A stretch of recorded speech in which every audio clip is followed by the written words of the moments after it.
नमस्कार साथियों, मैं आपका अपने चैनल कॉस्मोस ऑफ नर्सिंग पर बहुत बहुत स्वागत करता हूं और आपके द्वारा दिए गए सपोर्ट के लिए आपका बहुत बहुत धन्यवाद करता हूं। जैसा कि हम सभी जानते हैं कि नॉर्सेट 2022 11 सितंबर को कंडक्ट होने जा रहा है, जिसकी सूचना एम्स द्वारा प्रेषित एनुअल कैलेंडर में पहले ही दे दी गई थी।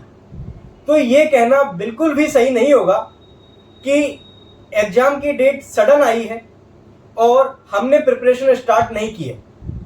तो हम इस वीडियो में नॉर्सेट 2022 के लिए इस एक महीने में हम किन चीज़ों का ध्यान रख सकते हैं उसके बारे में बातचीत करेंगे। उसके साथ ही हम सभी जानते हैं कि एम्स का ये नोटिफिकेशन आ जाता है नॉर्सेट का, उसके बाद ही पढ़ाई की रफ्तार बढ़ाई जाती है। तो अभी वो वक्त आ गया है कि आप अपनी पढ़ाई की रफ्तार को दूसरे तीसरे चौथे गियर में बढ़ा दो। और हम जैसा कि समझते हैं कि ये जब नॉर्सेट का नोटिफिकेशन आता है उससे पहले तक जो लोग इस नॉर्सेट की तैयारियों में जुटे हुए हैं उनका एक बार सिलेबस कंप्लीट हो चुका होता है और वो थ्योरी उनको याद होती है। हम इस वीडियो में इस स्ट्रेटेजी के बारे में बात करेंगे कि हम किन किन चीज़ों का ध्यान रख सकते हैं जिससे कि हमें नॉर्सेट 2022 क्रैक करने में आसानी हो। लेकिन उससे पहले मैं आपको एक बात बोल देना चाहता हूं कि आप अभी अपने दिमाग में बिल्कुल भी ये ना लाएं कि हमारा सिलेक्शन होगा या नहीं होगा। मैं तो कहूँगा कि आप रिजल्ट के बारे में भी ज़्यादा ना सोचें, क्योंकि इन सब से आपके ऊपर एक एक्स्ट्रा बर्डन ही पड़ेगा जो कि आपके लिए फायदेमंद बिल्कुल भी नहीं होगा। आप सिर्फ इस रिजल्ट को पॉजिटिव बनाने के लिए क्या क्या किया जा सकता है उसके लिए सोचें, because all of you can do this if you work hard you will achieve your goal. और जब मैं गोल की बात करता हूं तो मैं एक बात आपको बोलता हूं कि इस नॉर्सेट 2022 को एक ऐसी सुंदर कन्या समझो जिससे आपको देखते ही बेइंतहा प्रेम हो गया था और अब आप हर किसी हालत में इसे पाना चाहते हो और इसे देखकर आपको कुछ कुछ नहीं सब कुछ हो जाता है। तो चलो हम बात करते हैं इस नॉर्सेट 2022 के लिए एक महीने में हमें किन किन चीज़ों का ध्यान रखना है, जिसके लिए मैं आपको कुछ पॉइंट्स बताता हूं। जिसमें फर्स्ट पॉइंट में मैं आपसे बात करता हूं सिलेबस की।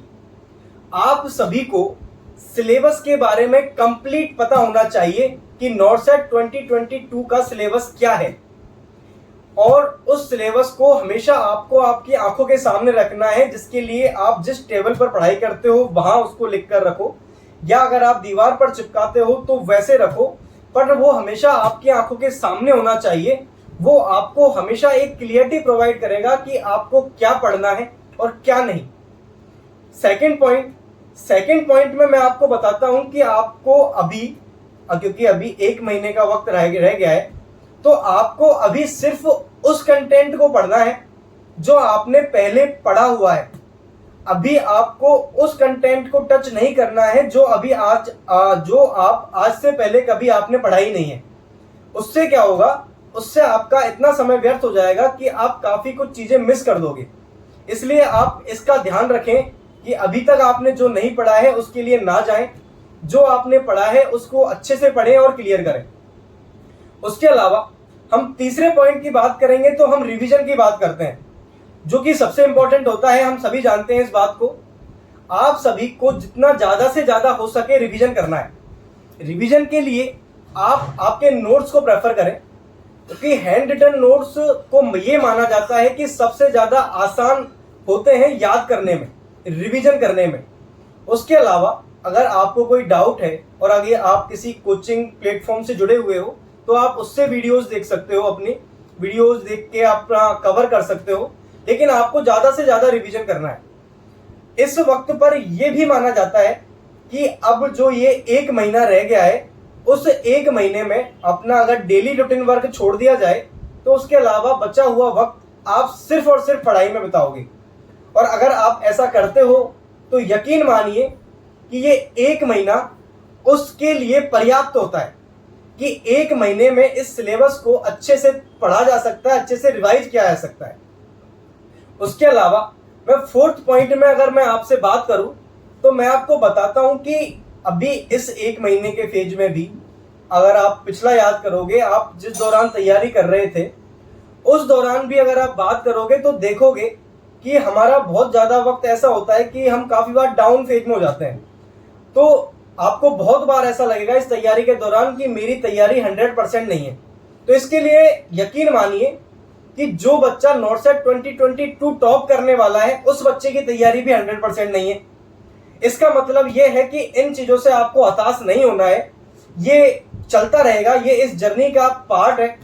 और आपको इस कंडीशन में जब आपके अगर आप मार्क्स कम आते हैं तो आपको डाउन नहीं होना है, और अच्छे आते हैं तो आपको बहुत ज़्यादा ऊपर नहीं जाना है, क्योंकि वो हो सकता है कि उस पेपर का लेवल हल्का हो। जिसमें कम आते हैं उसका हो सकता है कि उस पेपर का लेवल बहुत ज़्यादा हार्ड हो। तो आपको अपना जो रूटीन है, रूटीन वर्क फॉलो करना है, डिसिप्लिन मेंटेन रखना है, आपको कुछ भी सोचना नहीं है। फिफ्थ पॉइंट में मैं अगर बात करूं तो फिफ्थ पॉइंट में मैं आपको बताता हूं कि हमारा जो नर्सिंग है, एक तो नॉर्सेट का पैटर्न आपको पता होना चाहिए कि इसमें 200 क्वेश्चंस आते हैं, जिसमें 180 क्वेश्चंस जो होते हैं वो नर्सिंग से होते हैं और 20 questions GK, maths, reasoning, aptitude से होते हैं। उस कंडीशन में आप देखोगे कि हमारे जो 85% क्वेश्चंस हैं वो 75% टॉपिक्स से आते हैं। इसका मतलब बाकी के जो क्वेश्चंस हैं वो रेयर टॉपिक्स हैं, उनसे आते हैं। अब मैं ये क्या बातें कर रहा हूं, ये मैं बोलना चाह रहा हूं कि आपको पता होना चाहिए कि कौन सा टॉपिक नॉर्सेट की दृष्टि से इंपॉर्टेंट है। अब ये आपको कैसे पता लगेगा? ये आपको पता लगेगा प्रीवियस ईयर के क्वेश्चन पेपर करने से। आपको प्रीवियस ईयर के क्वेश्चन पेपर्स करने हैं, जिससे आपको क्लैरिटी मिलेगी कि हमें किस चीज पर फोकस करना है, किस टॉपिक पर ज्यादा फोकस करना है। उसके अलावा मैं भी कोशिश करूंगा कि एक वीडियो इंपॉर्टेंट टॉपिक्स की आपको बनाऊं, और नेक्स्ट वीडियो या जैसे भी वीडियो बनाऊंगा तो मैं एक इंपॉर्टेंट टॉपिक्स की वीडियो बनाकर आपको दूंगा। उसके अलावा सबसे ज्यादा इंपॉर्टेंट इस जर्नी में, अभी जो एक महीने की जर्नी है आपकी, उसमें आपको क्या करना है, टेस्ट सीरीज ज्वाइन करनी है। टेस्ट सीरीज इस जो समय है सबसे ज्यादा इंपॉर्टेंट या सबसे ज्यादा महत्व रखती है। ये आपको समय समय पर आकलन करने में आपका हेल्प करेगी कि आप कहां पर हो, आप कहां पर स्टैंड करते हो, आप कितने परसेंट मार्क्स लेकर आ रहे हो। उसके अलावा आपका कौन सा टॉपिक कमजोर है, तो अभी वो आपको एक वक्त देगी, आपको एक क्लैरिटी देगी कि आप उस टॉपिक पर ज़्यादा क्लियर कर सकें, अच्छे से पढ़ाई कर सकें। उसके अलावा मैं आपको एक चीज़ और भी बोलूँगा कि आपका अब सिलेबस एक बार कंप्लीट है, आपको टॉपिक्स अच्छे से आते भी हैं, तो अब आप जब थ्योरी रिवाइज करो तो उसकी स्पीड थोड़ी ज़्यादा रखो, जिससे कम समय में ज़्यादा कुछ रिवीजन हो सके। क्वेश्चन साथ में करने हैं, टेस्ट सीरीज को अच्छे से करना है।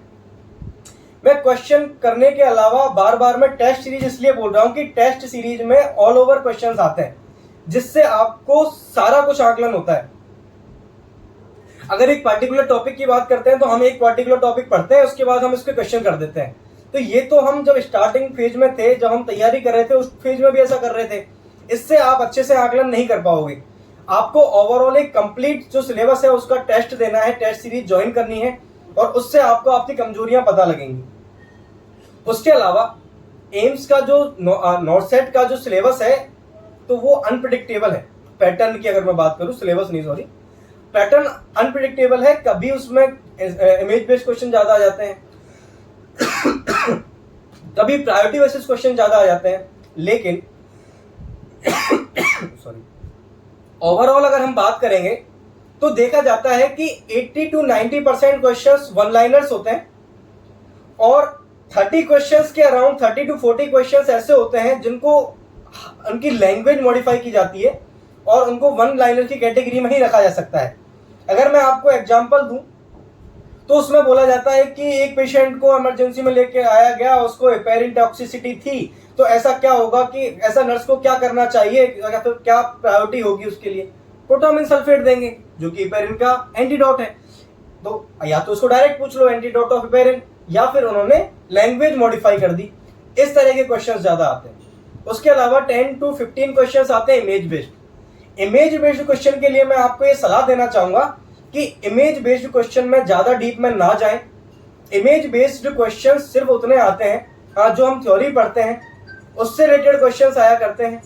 जैसे कि हम क्लेफ्ट लिप में लोगन वो पढ़ते हैं, जैसे कि हम ट्रैकियोस्टोमी ट्यूब की साइज वगैरह पढ़ते हैं, इनके बारे में क्वेश्चंस ज़्यादा आया करते हैं, तो आप इनके बारे में ज़्यादा ना सोचें। टारगेट हाई में कुछ इंस्ट्रूमेंट्स के इमेज दिए हुए हैं, आप उनको पढ़ सकते हो, जो कि काफ़ी बेनिफिशियल।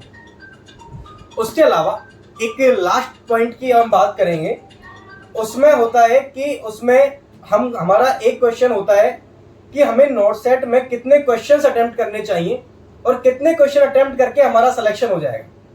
इसके लिए मैं आपको बताऊं कि नोट सेट में जो मार्किंग होती है वो मार्क्स के अकॉर्डिंग नहीं, एक्यूरेसी के अकॉर्डिंग होती है। तो मैं अगर आपको एग्जांपल दूं कि कोई 140 क्वेश्चन अटेम्प्ट करके आया है 95 एक्यूरेसी के साथ, तो वो टॉप 100 में भी आ सकता है। इस तरह की रैंकिंग नोट सेट सिस्टम में होता है, नोट सेट में होता है।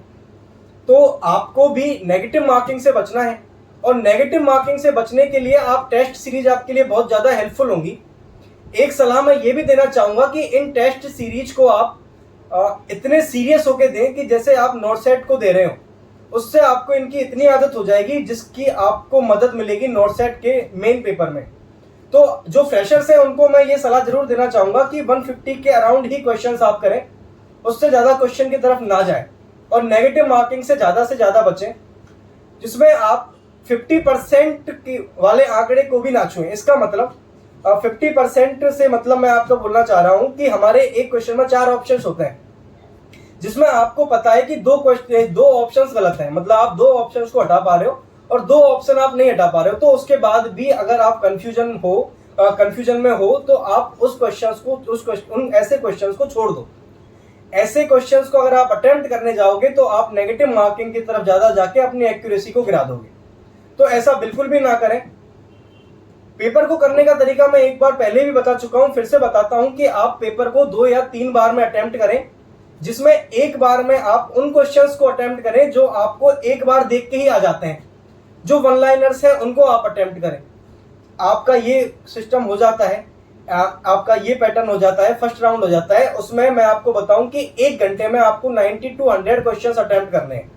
आपको इतना आना चाहिए, आपकी तैयारी इतनी मजबूत होनी चाहिए कि उस 1 घंटे में आप 90 to 100 क्वेश्चंस अटेम्प्ट कर पाओ, और वो ऐसे क्वेश्चंस हो जिनके आंसर आपको आते हैं। सेकेंड राउंड में जब आप जाओ तो आप उन क्वेश्चंस की तरफ जाओ जो आपको थोड़ा पढ़ना पड़ रहा है, उसके बाद आप कर पा रहे हो।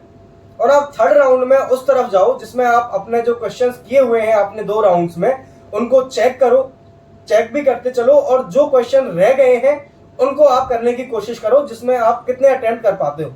ज्यादा की तरफ बिल्कुल भी ना जाए, जितने क्वेश्चन कर पा रहे हो उतने ही करें और अपनी एक्यूरेसी को मेंटेन करें। तो इन सभी चीजों का ध्यान रखें। ये मैंने अपनी तरफ से कोशिश की है आपको बताने के लिए। हो सकता है, या मैं उम्मीद करता हूं कि आपको ये मदद मिले नोट सेट 2022 के लिए। So thank you so much.